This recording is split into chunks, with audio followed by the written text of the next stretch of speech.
How practical is this female fantasy armor? Isn't that like an oxymoron, though? Isn't it an affront on the English language? Like, it hurts my brain when I hear it, so I don't understand how this gentleman can express it. It begs the question, what did his teacher do when he was in school? Because I want to have a conversation with that lady. It's like, did you not teach this person the language? What were you doing? Like, how can you say practical and fantasy in the same sentence? Like, does he not understand the meaning of words? Why is he so uneducated? And then I remember, like, when I was in school, I think it was during the edgy time when I was in 6th grade. We had, like, these internet memes called Are You Gay, right? And you had, like, a picture of a monster or something, like an ugly orc in the front. And way in the back, there was, like, a lady with big cleavage. And the whole joke was that if you're looking at the orc and you weren't looking at the background at the lady with the cleavage, then you must have been gay.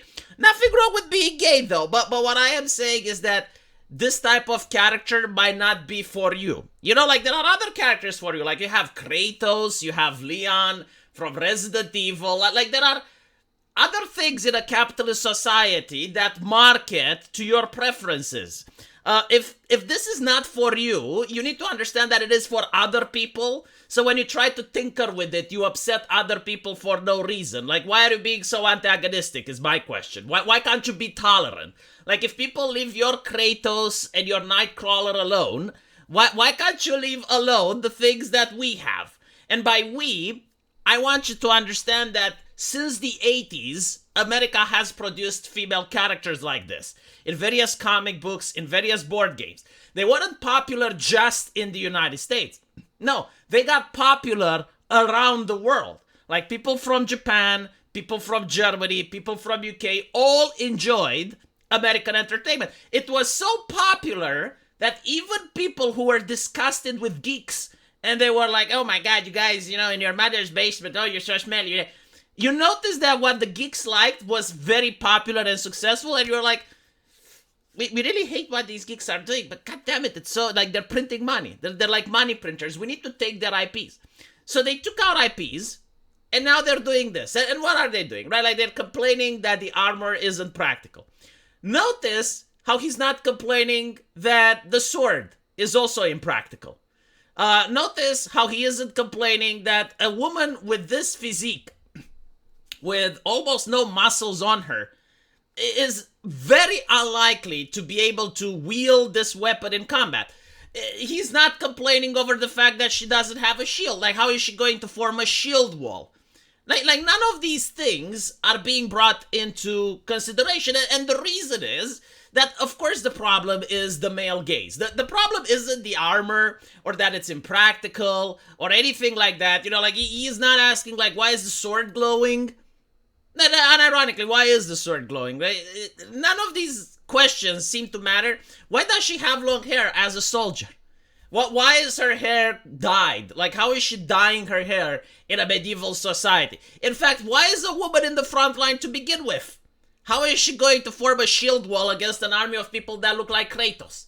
Like, none of these are questions that seem to matter. You know, this is why a lot of individuals dislike this type of criticism, because we know it's disingenuous, right? If you hate the male gaze, why just you can't come out and say it, right? Like articulate why you think it's a bad thing for, like, a straight cisgender heteronormative man to be in tune with his sexuality and consume the medium that he likes, right? Like, explain why that is inherently evil and wrong, and have a conversation about that. Don't try to weasel around and complain about the armor.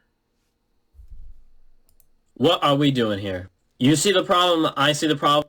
No, I don't see the problem, but I'll tell you what we're doing here. We're selling a product, okay? If you have this, and you make it beautiful, and you put it in a store, it sells. If you have Abby from The Last of Us, and you put it in a store, it collects dust.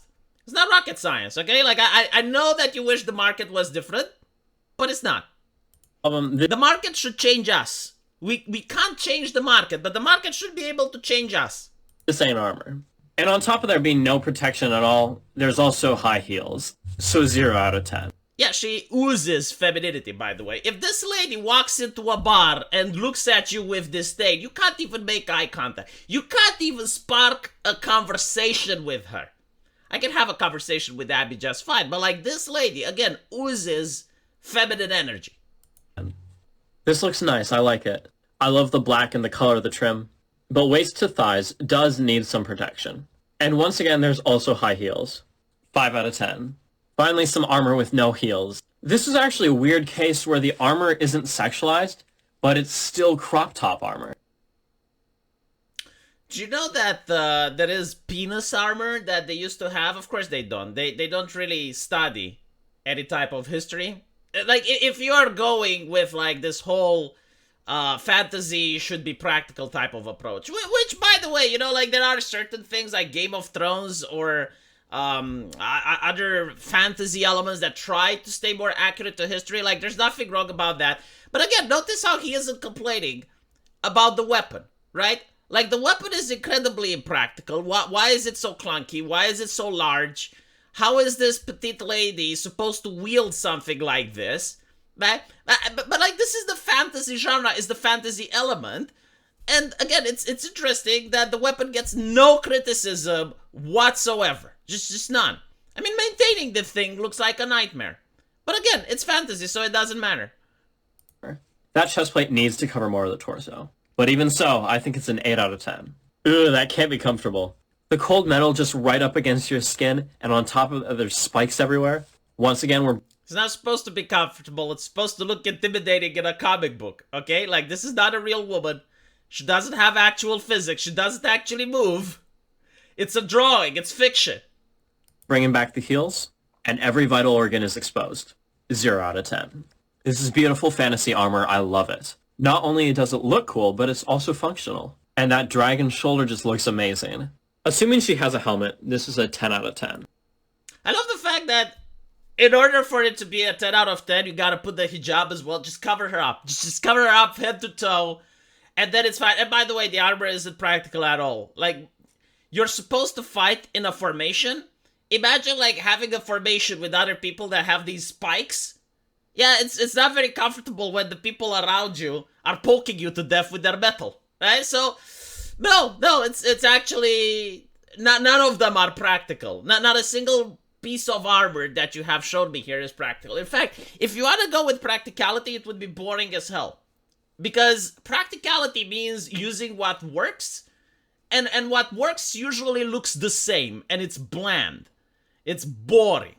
I mean, don't get me wrong, you know, making a couple of fantasy movies and TV shows and comic books that are, like, genuinely historical accurate, like, would be fine for the first few issues that you read, but when you constantly see, like, the same, it gets boring, right? Like, meanwhile, this is interesting, right? It's different than this. It's different than this. Like, all of them are fine. I'm not complaining, right? Like, all of them have their own genre, and all of them have their own place. But the thing is, like, you think that this shouldn't exist at all.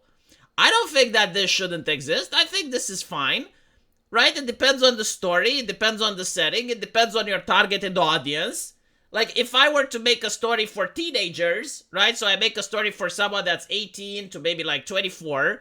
I would make something like this. If you make a story for grown-ups, like for more adult people that like Game of Thrones settings, I would make it something like this. Like, all of them have their setting, all of them have their purpose. To say that this is wrong and this is fine is ridiculous. Let me know what you guys think, though, and I'll see you in the comment section. Take care.